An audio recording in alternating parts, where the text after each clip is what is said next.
ছোলার ডালের তরকারি এমনিতেই খেতে ভীষণ ভালো হয়, আর সেটা যদি নারকেল দিয়ে তৈরি করা হয় তাহলে তো আর কোনো কথাই নেই। সম্পূর্ণ নিরামিষ, পেঁয়াজ রসুন ছাড়া নারকেল দিয়ে ছোলার ডালের দুর্দান্ত একটা রেসিপি আপনাদের সাথে শেয়ার করব। এটা নিরামিষের দিনে বানিয়ে নিলে এর স্বাদ আপনারা ভুলতে পারবেন না। নমস্কার বন্ধুরা, আহারে বাহার রান্নাঘরে আপনাদের সবাইকে অনেক অনেক স্বাগত। আজকে দুর্দান্ত স্বাদের এই নারকেল ছোলার ডাল দিয়ে তরকারিটা করার জন্য দেখুন আমি এখানে 150 গ্রাম ছোলার ডাল ভিজিয়ে রেখেছি প্রায় 4-5 ঘন্টা আগে। যদি আপনারা সকালবেলা রান্নাটা করতে চান তাহলে রাতের বেলাও ভিজিয়ে রাখতে পারেন, আর হাতে যদি সময় কম থাকে তাহলে 2 ঘন্টার জন্য গরম জলে ভিজিয়ে রাখতে পারেন। তাতে করে ডালগুলো খুব সুন্দরভাবে ভিজে যাবে। খুব ভালোভাবে ভিজলে ডালটা আমাদের রান্নাটা করতে সুবিধা হবে। আর এখানে নিয়েছি একটা নারকেলের আর্ধেকটা। যতটা ছোলার ডাল তার 3 ভাগের 2 ভাগ নারকেল নিলে রান্নাটা ভালো হবে। এবার আমি ডালগুলো ছেঁকে নিয়ে নিচ্ছি মিক্সচারের জারে, পেস্ট করে নেব। দর্শক বন্ধুরা, এখানে একটা কথা মনে করিয়ে দিতে চাই, আমার আজকের রান্নাটা দেখে যদি ভালো লাগে অবশ্যই একটা লাইক করে শেয়ার করে দেবেন। আর আমার থেকে এই রকমই নিত্য নতুন রেসিপির আপডেট পেতে চ্যানেলটাকে সাবস্ক্রাইব করে সাথেই থাকবেন। বেল বাটনটা অল করে দিলে আমার দেওয়া এইরকমই সহজ রান্নার রেসিপির আপডেট সবার আগে আপনাদের কাছে পৌঁছে যাবে। ফেসবুক থেকে ভিডিওটা দেখে থাকলে আহারে বাহার রান্নাঘর পেজটাকে ফলো করার অনুরোধ রইল। সাথেই দিয়ে দিলাম টুকরো করে কেটে রাখা নারকেল। এখানে সবটা নারকেল দেবো না, কয়েক টুকরো নারকেল আমি রেখে দেব। এটা আমি পরে রান্নায় ব্যবহার করছি। আর দিয়ে দিলাম একটা কাঁচা লঙ্কা, ঝালটা আপনারা নিজেদের পরিমাণ বুঝে দেবেন। আর দিয়ে দিলাম 1 চা চামচ গোটা সাদা জিরে। এভাবে সাদা জিরেটা দিলে পেস্ট হবে, খেতে বেশ ভালো হবে। এবার পরিমাণ মতো জল দিয়ে ডালটাকে একেবারে মিহি একটা পেস্ট তৈরি করে নেব। এখানে পাতলা হলে কোনো রকম সমস্যা নেই। দেখুন এইভাবে মিহি পেস্ট তৈরি করে নিয়েছি। চলে এসেছি মূল রান্নায়। গ্যাস অন করে কড়াই বসিয়ে দিয়েছি। দিয়ে দিলাম 1 চা চামচ পরিমাণ সর্ষের তেল। তেল গরম হয়ে যাওয়ার পর দিয়ে দিলাম 1/2 চা চামচ গোটা জিরে, 1/2 চা চামচ জোয়ান। জোয়ানটা দিলে যেমন গন্ধটা ভালো হবে সেরকমই খেতেও ভালো লাগবে, আর জোয়ান আমাদের পেটের পক্ষেও ভীষণ ভালো। 1/4 চামচ দিয়ে দিলাম হিং। হিং যদি হাতের কাছে থাকে অবশ্যই দেবেন, স্কিপ করবেন না, এতে করে স্বাদটা ভালো হবে। তারপর পেস্ট করে রাখা ডালটা দিয়ে দিলাম। এবার মিক্সচারের জারটা ধুয়ে আরও কিছুটা জল দিয়ে দিলাম। দিয়ে দিচ্ছি 1/2 চা চামচ হলুদ গুঁড়ো, একটু কাশ্মীরি লাল লঙ্কার গুঁড়ো কালারটাকে সুন্দর করার জন্য, পরিমাণ মতো লবণ। গ্যাসের ফ্লেমটাকে কিন্তু এই সময়ে একেবারে লোতে রেখেছি। আর দিয়ে দিলাম 1/2 চা চামচ চিনি। এবার এইভাবে লাগাতার নাড়াচাড়া করে ডালটাকে একেবারে একটা মন্ড আকারে তৈরি করে নিতে হবে। গ্যাসের ফ্লেমটাকে খুব হাইতে রাখবেন না, মিডিয়াম লোতে রেখে এভাবে করতে হবে। আমি পরে আরও যে 1/2 কাপ পরিমাণ জল যোগ করেছি, অবশ্যই জলটা যোগ করে এইভাবে পাতলা করে নেবেন। তাতে কি হবে, যে মন্ডটা আমরা তৈরি করব তার বাইন্ডিংটা খুব ভালো হবে। এখানে ডাল পেস্ট করার সময় আমি আদাটা দিতে ভুলে গেছিলাম, যোগ করে দিলাম 1 চা চামচ পরিমাণ পেস্ট করে আদা।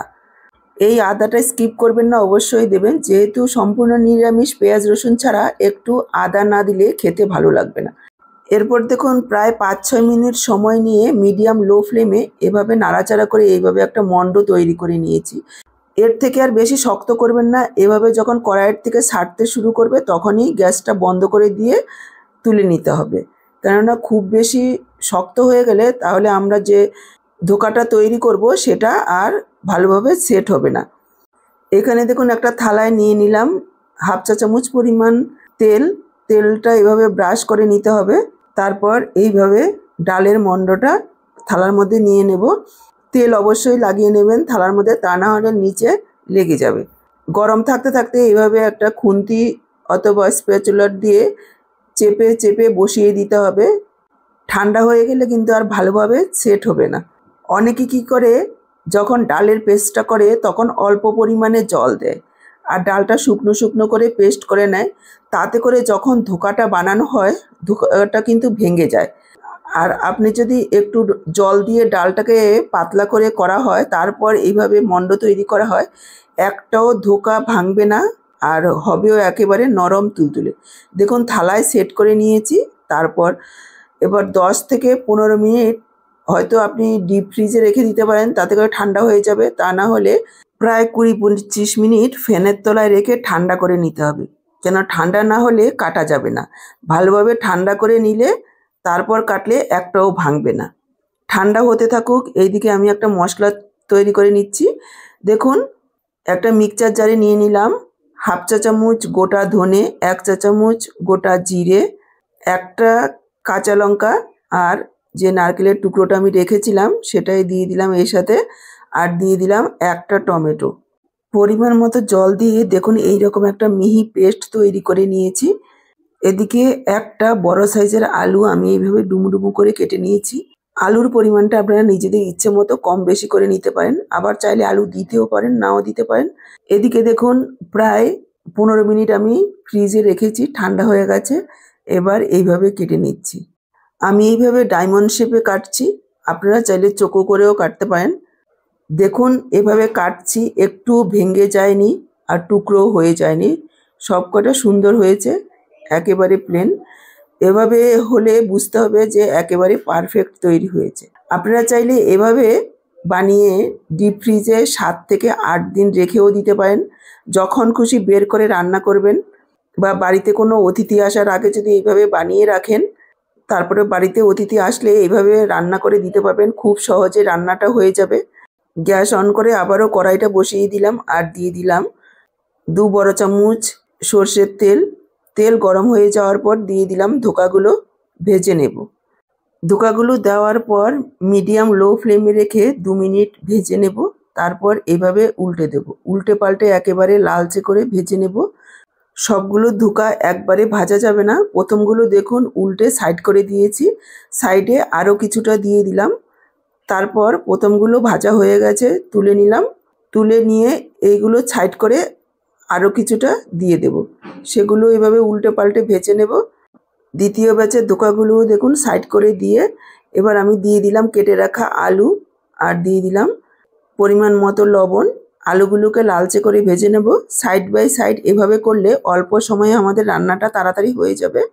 আলুগুলোকে নাড়াচাড়া করে নিয়ে একটু ঢেকে দিচ্ছি ৩-৪ মিনিটের জন্য, এতে করে আলুগুলো ভাজাও হয়ে যাবে, সেদ্ধও হয়ে যাবে। দেখুন ঢাকা দিয়ে ভেজে নিয়েছি, এবার সাইড করে দিয়ে আলুগুলো তোলার দরকার নেই। দিয়ে দিলাম আরও ২ টেবিল চামচ পরিমাণ রান্নার তেল।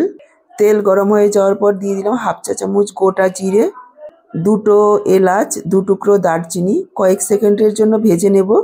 আর দিয়ে দিলাম পেস্ট করে রাখা মশলাটা। মিক্সচারের জারটা ধুয়ে সামান্য পরিমাণে একটু জল যোগ করে দিলাম।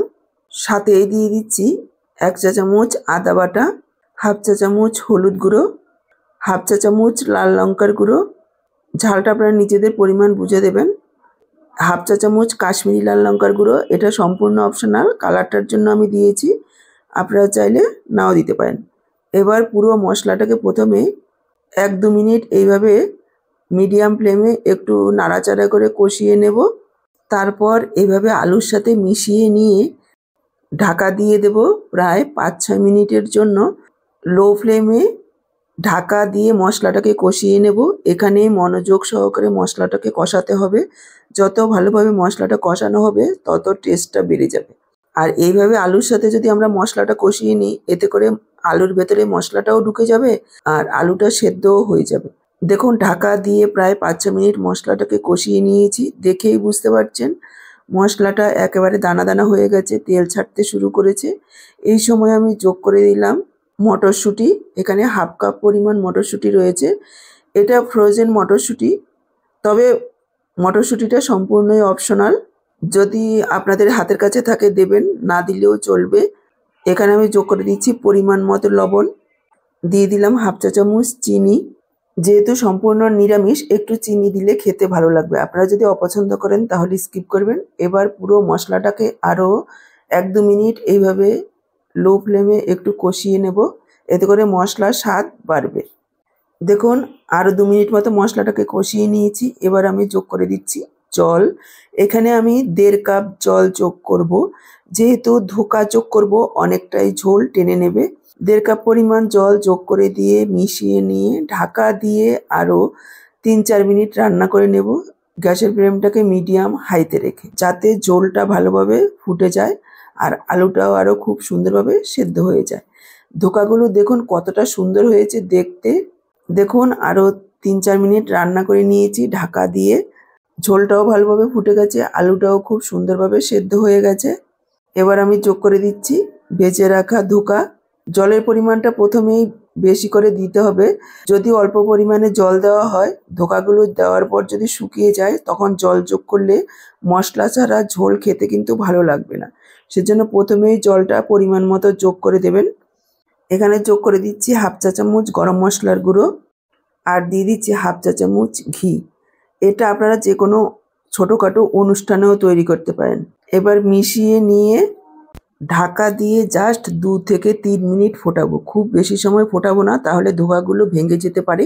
2 মিনিট ফুটিয়ে নেওয়ার পর গ্যাসটাকে অফ করে দেব। 5 মিনিট স্ট্যান্ডিং টাইমে রাখবো যাতে করে সব কিছু খুব সুন্দরভাবে সেট হয়ে যায়। এখানে আর কোনো রকম মশলা দেওয়ার নেই, অলরেডি আমি সমস্ত কিছু দিয়ে দিয়েছি। 5 মিনিট পর দেখুন ঢাকাটা তুলছি।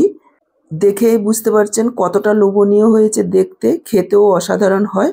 একেবারে তৈরি আমাদের নারকেল ছোলার ডাল দিয়ে ধোকার ডালনা। একবার হলেও এইভাবে বানিয়ে খেয়ে দেখুন।